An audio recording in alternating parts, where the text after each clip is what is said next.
In the heart of the sun-baked savannah, where shadows danced with ancient spirits, a prophecy whispered of a lion destined to rise. Sogolon, a woman of humble mien but extraordinary fate, carried within her womb the seed of this prophecy. Her beauty was eclipsed only by the cruel twist of fate that had marred her form.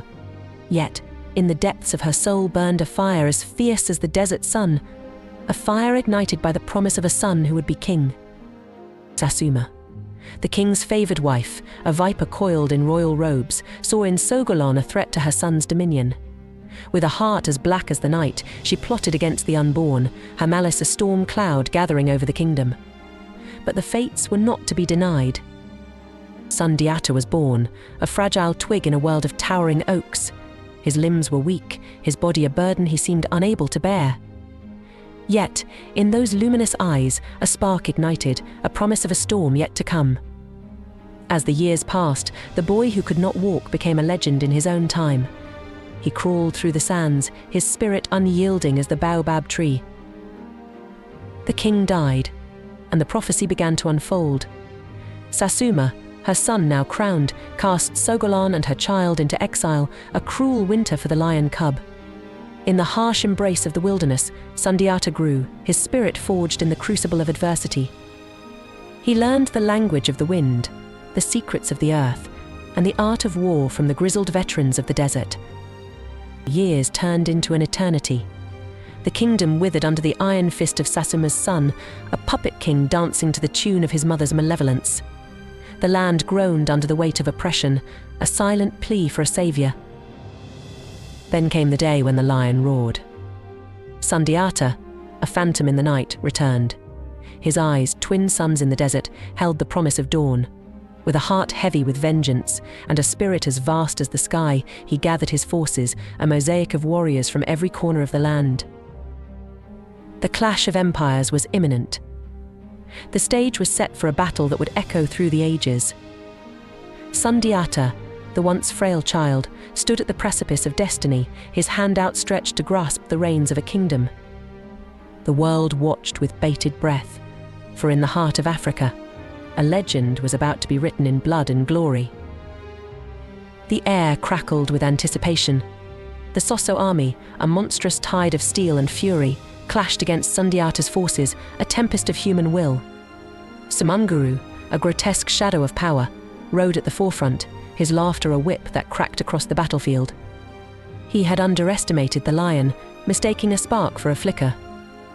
Sundiata, a silhouette against the crimson sky, was a storm unleashed. His horse, a creature of myth and legend, danced with the rhythm of battle. Each clash of steel was a heartbeat, each fallen warrior, a star extinguished. The ground trembled under the weight of their fury, a living canvas painted with blood and glory. Hours turned into an eternity. The sun, a weary god, began its descent, casting long, haunting shadows across the field. The Soso, their ranks thinning, fought with the desperation of drowning men. But Sundiata's army, fueled by a righteous anger, was a tide that refused to ebb. Then, as if summoned by the spirits of their ancestors, a flicker ignited in Sundiata's eyes. He raised his sword, a beacon in the twilight, and with a cry that shook the earth, he charged. His path was a corridor of death, a testament to the indomitable spirit of a man destined for greatness.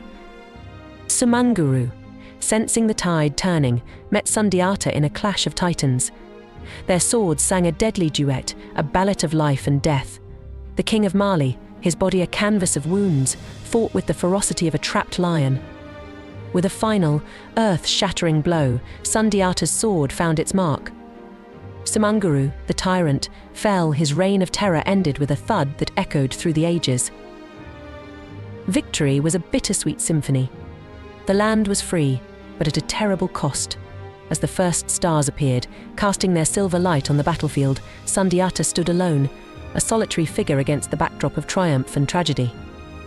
He was the lion who had roared, the king who had risen from the ashes. But in the depths of his eyes, a storm was brewing, a storm born of the knowledge that his journey was far from over. The rebuilding of a nation was a task as daunting as conquering an army, and Sundiata, the conqueror, was about to become the architect of a new dawn. The aftermath was a desolate canvas painted with hues of triumph and tragedy. Sundiata, the lion who had conquered, now faced the daunting task of a king. The land, ravaged by war, yearned for healing. The people, weary and scarred, looked to him for hope. He was more than a conqueror, he was a shepherd leading a flock scattered by a storm. With meticulous care, Sundiata began to rebuild. He established a new order, a government that reflected the spirit of unity he had forged on the battlefield. Wise counselors, men and women of proven loyalty and intellect, were called upon to shape the destiny of the empire. The land, once a battleground, was transformed into fertile fields, promising abundance for generations to come. Yet, the weight of the crown was heavier than any armor. The enemies vanquished on the battlefield were replaced by the insidious foes of doubt and despair. There were those who questioned his authority, whispers of discontent carried on the wind. The magic of victory, it seemed, was losing its luster in the harsh light of reality. But Sundiata was no ordinary king.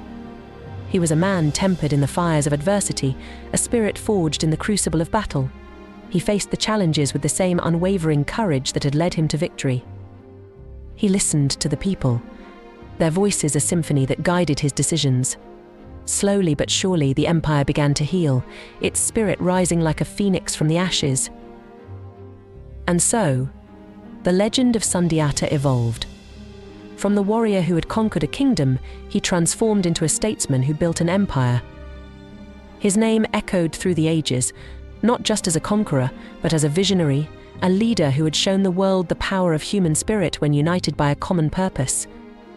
His story, a testament to the indomitable human spirit, became a beacon of hope for generations to come, a reminder that even in the darkest hours, the dawn of a new day is always on the horizon.